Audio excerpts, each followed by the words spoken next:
There's a storm brewing inside Buckingham Palace, and it's not the usual swirl of tabloid gossip or snide headlines.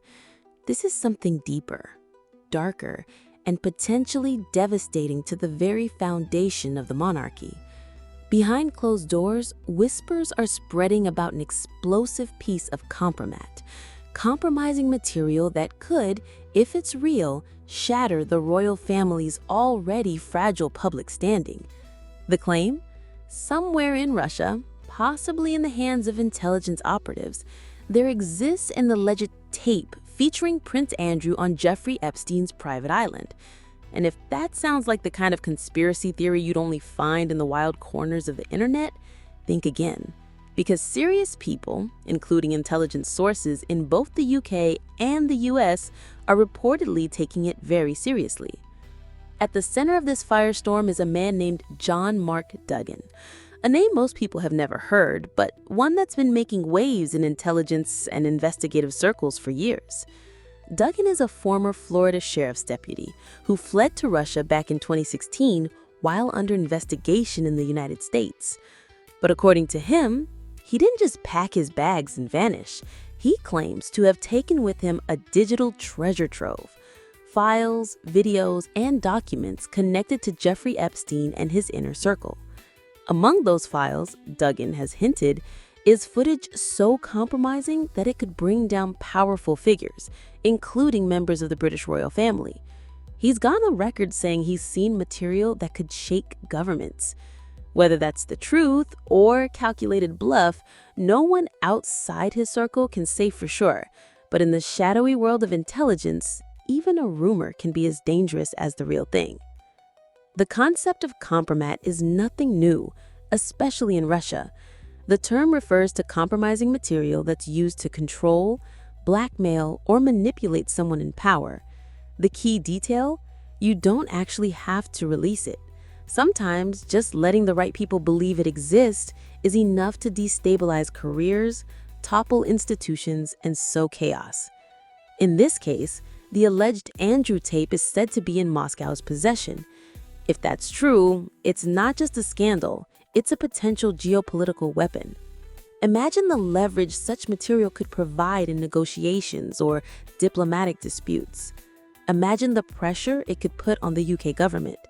Now add to that the already radioactive history of Prince Andrew's ties to Epstein, and you have the makings of a national exists in a security vacuum.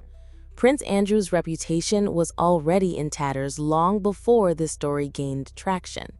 His disastrous 2019 BBC Newsnight interview, in which he failed to convincingly address his friendship with Epstein and denied ever meeting Virginia Giuffre despite photographic evidence, became an instant case study in PR disasters.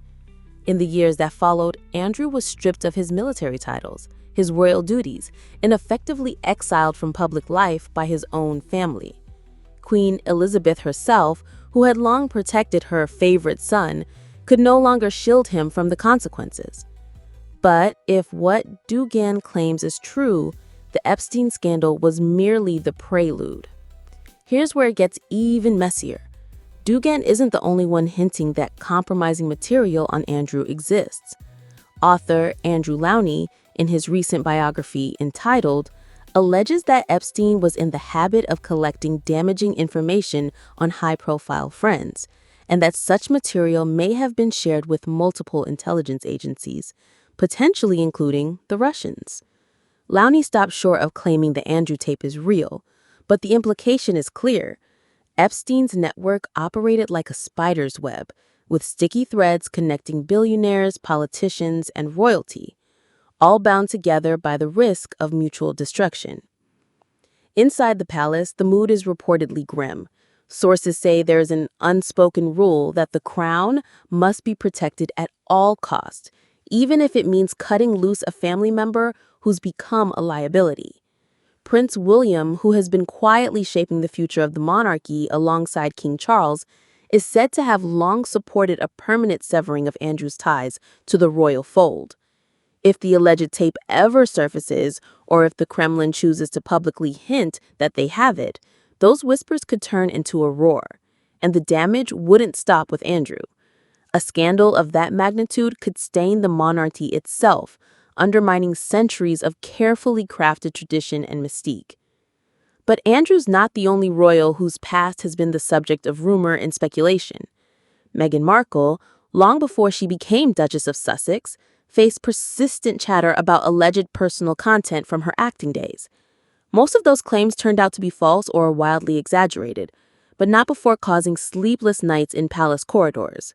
Some images did surface, non-sexual nudity according to reports, but Meghan was able to largely scrub them from the public eye, whether through legal threats, PR maneuvering, or sheer luck. In her case, the palace weathered the storm. But Andrew? If the Moscow rumor is true, that ship has sailed. The material, if it exists, is out of their control. In the ruthless logic of palace politics, vulnerability equals expendability. Andrew was already seen as reckless and out of touch, a man who doesn't fully grasp the magnitude of his own predicament. Meghan and Harry, for all their controversies, have proven more media savvy, though their ongoing distance from the royal family means their volatility is less directly tied to the crown. Still, any former insider who holds damaging information, whether that's Meghan's estranged friends, Harry's old military contacts, or Andrew's former associates, represents a risk. And in the age of instant global media, a single leak can dominate headlines in seconds. Speaking of former friends, Meghan's one-time best friend Jessica Mulroney has been reappearing in the public eye. The two were once inseparable, with Mulroney playing a key role in Meghan's image makeover as she transitioned into royal life. But after a public controversy in 2020, Meghan reportedly cut her off entirely. Now, rumor suggests Mulroney may be ready to speak out, perhaps in a book, perhaps in interviews. While her grievances are personal, any tell-all could reignite scrutiny of Meghan's past and, by extension, the palace's judgment in embracing her so quickly. For a monarchy already bracing for possible nuclear fallout from Andrew's situation, the timing couldn't be worse. Then there's Prince Harry. Recent reports claim he took a solo trip to Africa without informing Meghan, going off the radar for days. Whether that was an innocent personal retreat or a sign of marital strain is anyone's guess, but for the palace, it's another unpredictable variable. If Harry were to return to royal duties, unlikely though it may seem, it could complicate William's vision for a streamlined, scandal-free monarchy. If he doesn't, his and Meghan's brand continues to operate outside palace control, capable of making headlines, good or bad, at any moment. Ultimately, the Andrew Tate story remains unverified. It could be real, it could be a bluff, it could be an elaborate piece of disinformation planted for political advantage. But in the delicate game of royal image management, perception is reality. The mere suggestion that such a tape exists, especially in the hands of a foreign power, is enough to set alarms ringing from the palace to Downing Street. And in a world where public trust in institutions is already fragile, a single scandal, true or not, can tip the balance. The question now is whether the royal family can ride out yet another wave of controversy, or if this is the one that finally